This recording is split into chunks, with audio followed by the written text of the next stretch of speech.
ये भारत पाकिस्तान की मैच नहीं खेलनी चाहिए।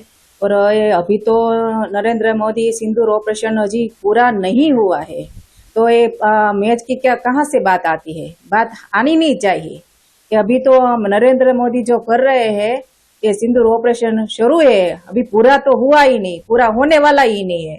मैं तो कहती हूँ कि जब मैं मोदी जी है सिंदूर ऑपरेशन चलाया, अभी पूरा नहीं है, मैच की बात आती है तो किसी को क्या शांति मिलेगी? मेरे जवान भाइयों शहीद हो गए, क्या उसको शांति मिलेगी? नहीं मिलेगी। आज का आज तो क्या, कभी मैं तो चाहती हूँ कि किसी भी वक्त में मैच नहीं खेलनी चाहिए। मेरा नाम सावन परमार है।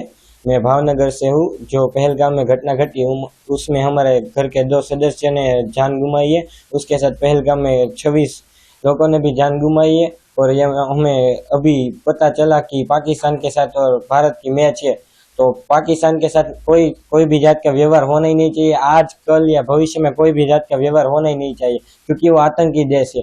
और आपको मैच खेलना है तो मुझे, मेरा भाई 16 साल का है, उसने इतनी गोलियां खा के देश के लिए जान दी, तो मुझे मेरा भाई दो तो फिर आप मैच खेलना।